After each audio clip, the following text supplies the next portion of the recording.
বড় সার্থকতা। আচ্ছা আপু, আরেকটি বিষয় সেটা আমি দেখছি যে এই ছবির প্রেস ব্রিফিং থেকে শুরু করে এখনও আপনি কথা বলছেন এবং পরিচালক আছে বলছেন যে বেশিরভাগই শুনছি যৌনপল্লী।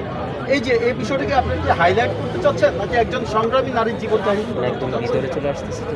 সিনেমাটাই তো একজন যৌনকর্মীকে নিয়ে শুটিং হয়েছে, যৌনকর্মী।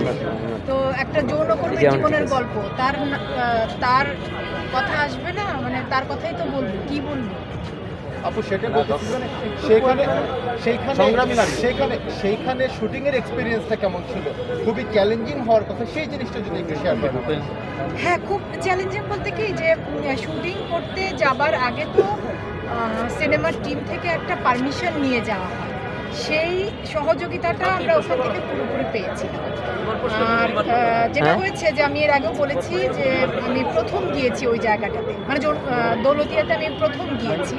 তো আমার সবচেয়ে বেশি ভালোবাসার অনুভূতি নিয়ে আমি ফিরেছি ওখানকার মেয়েদের কাছ থেকে। ওরা আমাকে আমার পুরো টিমকে যে পরিমাণ সহযোগিতা করেছে আমাদের কাজের ক্ষেত্রে সার্বিকভাবে, সেটা ভীষণ রকম একটা দারুণ গল্প। হ্যাঁ, আর আপনি একটু আগে যে ভাইয়া প্রশ্ন করেছিলেন যে সংগ্রামী মানুষ, আমরা তো ভাই সবাই সংগ্রামী আছি। পৃথিবীর সব মানুষের জীবনেই কোনো না কোনো জায়গায় কোনো না কোনোভাবে সংগ্রামের মধ্য দিয়ে যেতে হয়।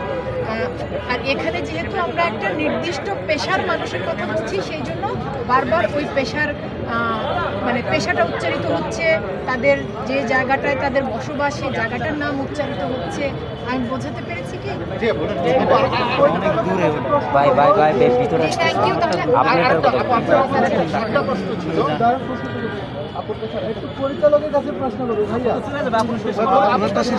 আরে আপুরটা শেষ করেন না ভাই, পরিচালক। যে প্রশ্নটা ছিল, একজন অভিনয় শিল্পী যখন অভিনয় করেন, আপনি যে একটা ক্যারেক্টার অভিনয় করলেন, ওই জায়গায় হচ্ছে আসলে নিজেকে সেট করতে হয়। এই জায়গাটা সেট করতে গিয়ে কি হচ্ছে যে আপনি অনেক বেশি, মানে কি বলবো আর কি, থাকে না যে আবেগতাড়িত হয়ে যাওয়া বা ওই ক্যারেক্টারের সঙ্গে মিশে যাওয়া, সেই জিনিসটা আসলে কেমন ছিল, সেটা কিভাবে ধারণ করেছেন এই ক্যারেক্টারটা? সেটা তো ভাইয়া, এটা তো আমার কাজ, মানে এই জন্যই তো আমি অভিনয় করি, তাই না? মানে একটা চরিত্রকে অভিনয়ের মাধ্যমে একটু বিশ্বাসযোগ্য করে তোলার চেষ্টা, এটাই তো আমার কাজ। তবে এই কাজটাতে আমাকে সবচেয়ে বেশি সহযোগিতা যারা করেছেন, আমার পরিচালক, আমার সহশিল্পী অপু ভাইয়ের কথা আমি বলেছি এর আগেও, আবারও বলছি, আমার সিনেমাটোগ্রাফার নাহিয়ান বেলাল, অপু ভাই, অন্যান্য সকল সহশিল্পী যারা ছিলেন। এবং আমি বিশেষভাবে বলবো আমার পরিচালকের কথা, কারণ আমি বারবারই বলছি যে চরিত্রটির আমরা যেটাকে বলি যে নার্ভ, মানে মেয়েটা কিভাবে ভাবে, মানে মেয়েটা কিন্তু বিশ্বাস করেছিল যে সে আসলে আরেকটা, মানে এই জীবন থেকে বেরিয়ে যাবার একটা স্বপ্ন দেখেছিল। সেই স্বপ্নটা সে বিশ্বাস করেই সেই চেষ্টাটা করেছিল। তো এই জিনিসগুলো আমার পরিচালক আমাকে আসলে জানিয়েছেন, সহযোগিতা করেছেন। ওই যে একই কথা আমার বারবার আসবে, যদি নীলপদ্মের নীলাকে বিশ্বাসযোগ্য মনে হয়, তার পুরো কৃতিত্ব আমার পরিচালক এবং আমার সহশিল্পী টিমের তাদের সহযোগিতায় আমি চেষ্টা করেছি। একটা প্রশ্ন করতে চাই, আসলে এমন একটা সিনেমা, এমন একটা গল্পে আসলে কাজ করা কেন মনে হলো আসলে কাজ করতে হবে আমার কাছে? যখন সিনেমাটার স্ক্রিপ্ট আসে, তখন স্ক্রিপ্ট পড়ে আমি দেখতে পাই যে সিনেমাটার যে চরিত্রে আমাকে ভাবা হচ্ছে সেই চরিত্রটির নাম নীলা, সিনেমাটার নাম আমাকে একটি ছবির অত্যন্ত গুরুত্বপূর্ণ বা কেন্দ্রীয় চরিত্র, যে চরিত্রের মধ্য দিয়ে সিনেমার গল্পটা বলা হবে, সেরকম একটি চরিত্রে আমাকে পরিচালক ভেবেছেন এবং সিনেমার নাম ভূমিকায় অভিনয় করার জন্য আমাকে প্রস্তাব দিয়েছেন। আমি কেন রাজি হব না? আমি তো একজন অভিনয়কর্মী হিসেবে এটাকে অনেক বড় সম্মানের একটা ব্যাপার মনে করি। আমি ভীষণ ভালোবেসে রাজি হয়েছি এবং আমি জানি না বলতে হচ্ছে, আমাদের সিনেমাটা যখন হলে মুক্তি পাবে, নীলপদ্ম আমার কাছে একটা বিশেষ কাজ হয়ে থাকে সব দিক থেকে। আপু আমার একটা আপু কি আচ্ছা আমাদের শেষ করতে আপু যৌনপল্লীতে কাজের অভিজ্ঞতা যেহেতু সিনেমার ক্ষেত্রে আপনি দৌলুদিয়াতে গিয়েছিলেন, মাত্রই বলেছি ভাইয়া, মাত্রই বলেছি। আমার ধারণা আপনি আর না ভাই আপু তা আমার একটা প্রশ্ন উত্তর দিয়েছেন। না নো মোর কোশ্চেন আচ্ছা বাপি করুক, বাপি করুক। হ্যাঁ আমার কাছে কি প্রশ্ন আছে বল বাপি বলো। আচ্ছা আপু, জনবলিতে অনেক হাজারো অসংখ্য মেয়ে আছে যারা এই খারাপ কাজে লিপ্ত হয়। সে আপনার মুভিতে কি বুঝাতে চাচ্ছেন, আর দ্বিতীয়ত ওরা কেমন আসবে, রিটার্ন আসবে? প্রশ্ন বুঝিনি। আচ্ছা আমি বলছি আপনাকে, জনবলি তো আপনি তো অভিনয় করেছেন, অভিনয় করেছেন। আপনার মতো হাজারো অনেক মেয়ে আছে যারা জনবলিতে করে এই হোটেলে খারাপ কাজে লিপ্ত থাকে, সে কাজ করে বেরোতে আইতে পারছে না। সেই জিনিসটা কেমনভাবে আপনি বলবেন?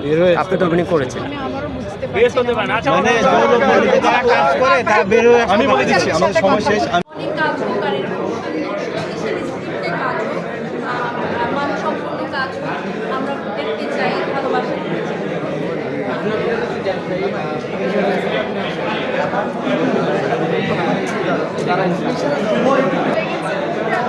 বলছিলাম যে আমাদের আসলে এরকম জীবনব্যাপী নির্মাণের ক্ষেত্রে এইগুলো কি বলবো, আর্থিক প্রণোদনা পাওয়া যায় না।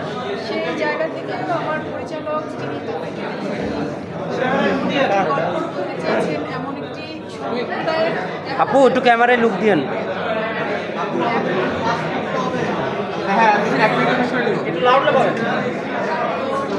সেই জায়গা থেকে মানে যেটা হয় যে জীবনমুখী গল্পের ক্ষেত্রে আমরা এখনো আসলে সেই কি বলবো সর্বোচ্চ বাজেট, সর্বোচ্চ সুবিধাটা পেয়ে উঠি না, পাচ্ছি না এখনো। তবে আমি আশাবাদী পাবো। সেই জায়গা থেকে আমার পরিচালক চেষ্টা করেছেন। আমি প্রথমেই বলছিলাম যে একজন যৌনকর্মীর জীবনের গল্প, এটা আসলে একজন নয়, তিনি পুরো ওই সম্প্রদায়ের মানুষের অনেকগুলো জীবন থেকে অংশ নিয়ে একটা চরিত্রের মধ্যে দিয়ে ওদের খুবই ডিস্টার্ব করতেছে, খুবই। আজকে প্রিমিয়ার হলো 19 তারিখে আরেকটি শো আছে। সিনেমাটা আরও কিছু আন্তর্জাতিক চলচ্চিত্র উৎসবে অংশগ্রহণ করবে। তারপরে আমাদের প্রেক্ষাগৃহে মুক্তি দেওয়ার চিন্তা করছেন আমাদের পরিচালক। দেখা যাক। তবে আমি আবারও বলছি, এটা একেবারেই একটা জীবনের গল্প। এরকম আমি বলতে চাই যে সব রকম সিনেমা তৈরি হোক, সব রকম গল্পের সিনেমা তৈরি হোক, তারপর সেখান থেকে আমাদের দর্শকরা আস্তে আস্তে পছন্দ করে নেবেন তারা কে কেমন সিনেমা।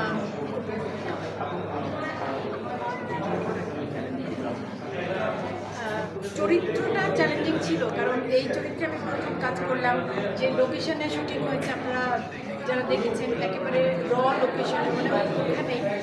তবে চরিত্রের আমি জানি না, মানে যেটুকু বিশ্বাসযোগ্যতা, মানে নীলাকে যেটুকু আমার ঠিকঠাক মনে হয়েছে, তার কৃতিত্বটা আসলে আমি আগেও বলেছি, আবারও বলবো, আমার পরিচালক, আমার সহশিল্পীদের, আমার সিনেমাটোগ্রাফার, আমার আমি সবসময় কথাটা বলি, ডিরেক্টর নিয়ে একটা মানুষ, মানে কাজ করবার সময় কখনো আমার কাজ আমাকে সন্তুষ্ট করতে পারে, মানে সন্তুষ্ট তো করতে পারেই না, বরং আমি যে হলো না, হচ্ছে না, ঠিক জিনিসটা হলো না।